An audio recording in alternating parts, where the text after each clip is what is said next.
Hello students, today in this video lecture we will discuss about determinant. What is determinant? Determinant is an operator which operates on matrices. You have already learned about matrix. You know matrix is an rectangular array. Suppose A, B, C, D, E, F is a matrix. And remember, determinants operates on square matrices. So to find out the value of any matrix, we must consider a square matrix. Suppose if and symbol of determinant is mod of matrix. Remember, in matrix we represent the matrix either in third bracket or first bracket, and for determinant we have to denote the matrix in mod form. So determinant of any matrix A is written as det A or equivalently mod A, which is equals to, suppose, A1, A2, A3, B1, B2, B3, C1, C2, C3. So inside the mod you have to write the determinant. Okay. Now how to find out the value of the determinant? For 2 cross 2 matrix, suppose A1, A2, B1, B2, then you have to find out the value in this way. Just multiply the element, cross multiply the elements. You have to start from the left corner, then this value of the determinant will be A1 into B2 minus B1 into A2, B1 into A2. So the value of this determinant is A1 into B2 minus B1 into A2. Now for a 3 cross 3 matrix, the value of the determinant will be, suppose the determinant is A1, A2, A3, B1, B2, B3, C1, C2, C3. In this case, we have to expand along any one of the rows of the determinant or any one of the columns of the determinant. Okay. Now before that, remember the sign of the elements according to their positions. This is plus, minus, plus, minus, plus, minus, plus, minus, plus. So you have to remember the sign of the elements of their corresponding positions. According to this sign, you have to consider the position of the elements. So if we expanding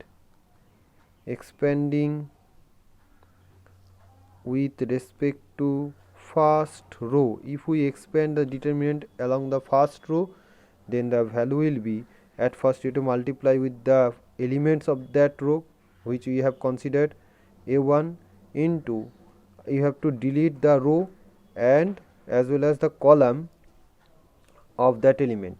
The element A1 lies in the first row and in the first column. So we have to eliminate the first row and first column. Then the remaining portion, remaining determinant, that is B2, B3, C2, C3, you have to write down B1, B2, B3, C2, C3. Next, you have to think about the sign of the element A2 is negative, so you have to write minus. Then A2 into, now you have to eliminate the second row, first row and second column. Then we have B1, B3 and C1, C3. Next, position of A3 is this, so sign will be plus. So plus A3 into the remaining determinant. So if we eliminate this column in this time and this row, okay, then this will be B1, B2, C1, C2.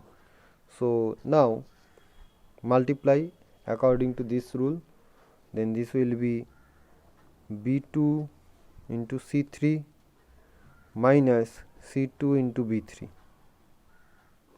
minus A2 into B1 into C3 minus C1 into B3. Next, plus A3 into B1 into C2 minus C1 into B2.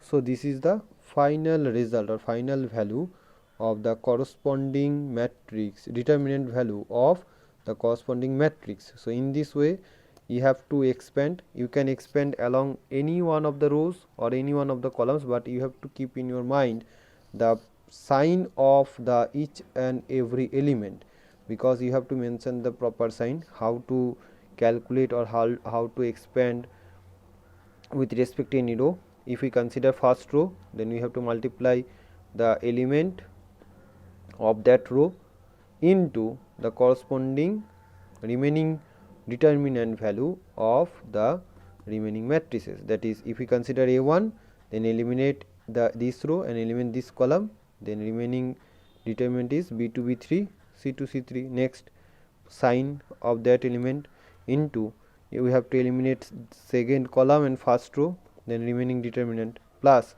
A3 into remaining determinant, that is eliminate say third row column and first row, then remaining is B1 B2 C1 C2, then multiply according to this rule for 2 cross 2 matrix, then you can get the value of the determinant.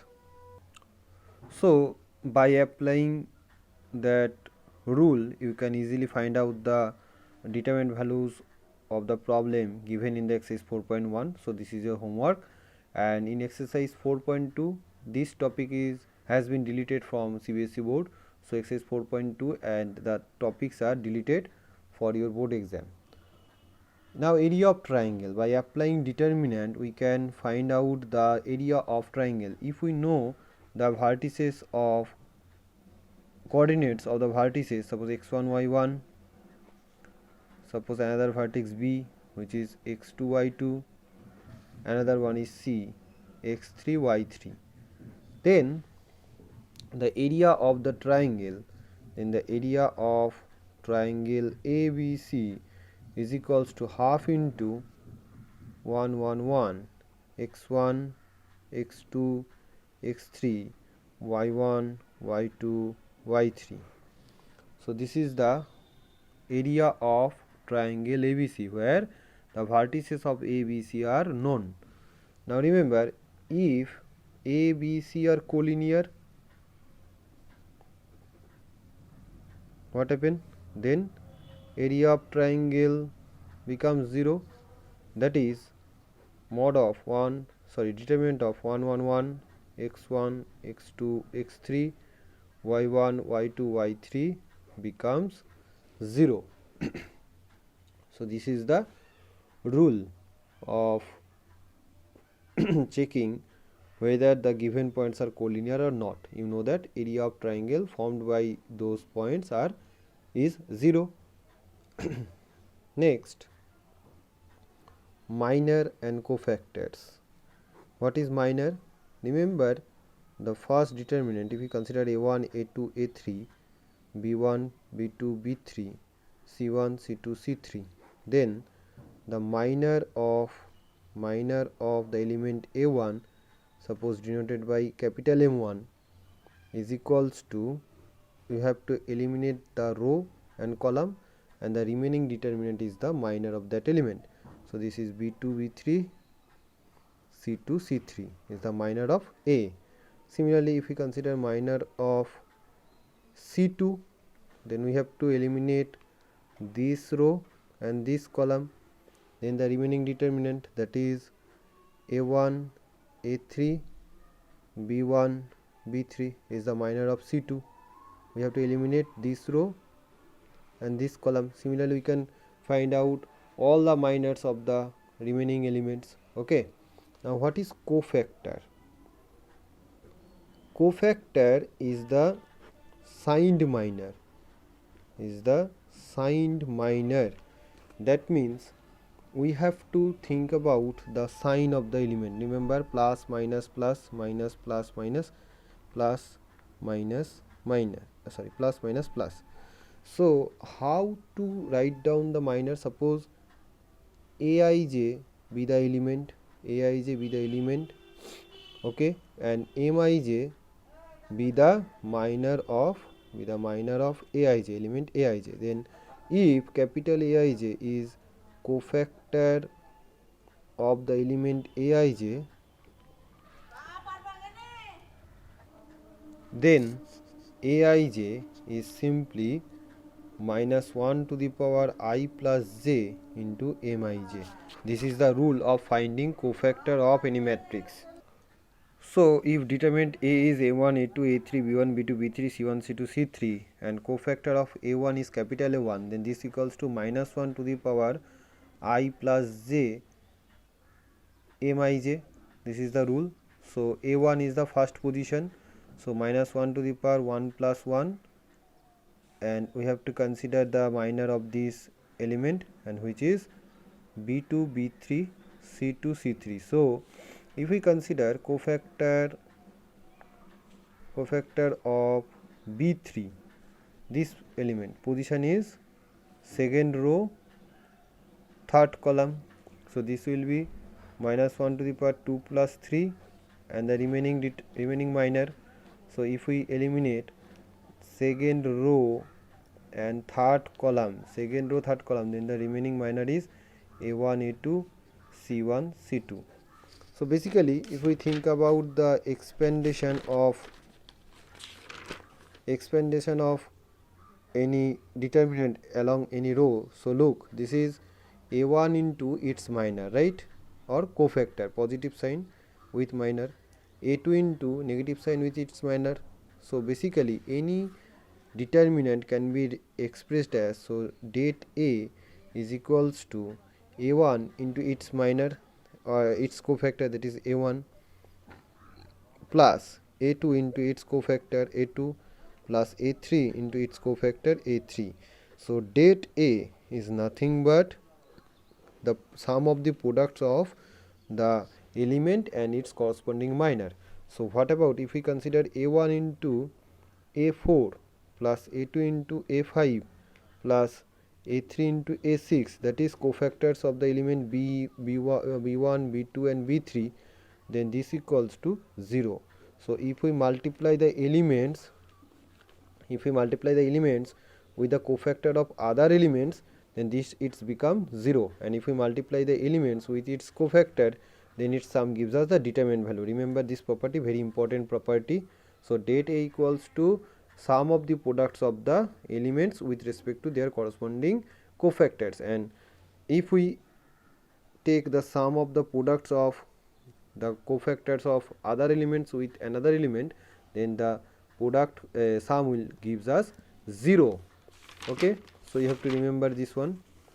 So this was cofactor and minor. Now think about adjoint of A. Now adjoint of A is denoted at ADJ, which is equals to transpose of cofactor matrix. So suppose A is a matrix A1 1, A1 2, A1 3, B1 1, B1 2, B1 3, sorry, A21, A22, A23. Okay, ignore this one. Suppose A equals to A11, A12, A13, A21, A22, A23, A31, A32, A33. Then if the cofactor matrix is capital A1, this equals to A11, A12, A13, A21, A22, A23, A31, A32, A33, that is cofactor of Aij is equals to capital Aij. Cofactor of Aij equals to capital Aij.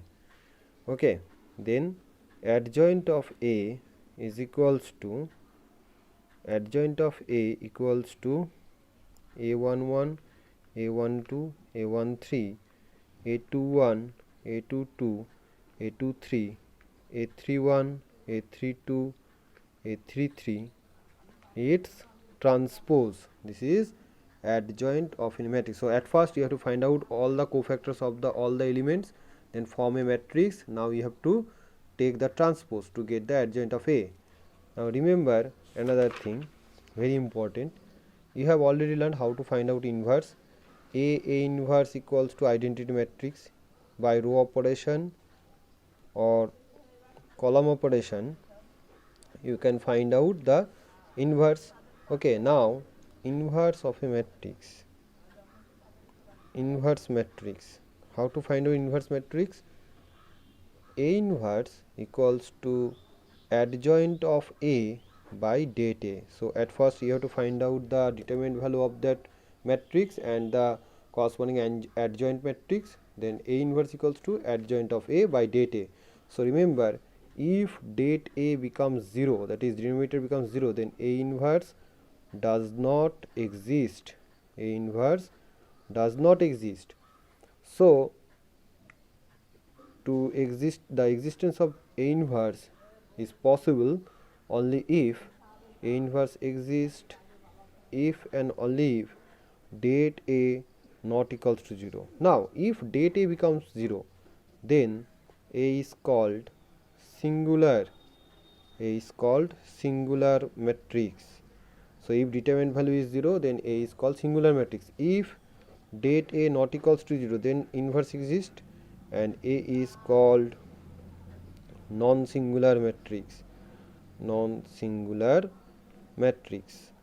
So all of you try to solve exercise 4.3 and 4.4 yourself at your home.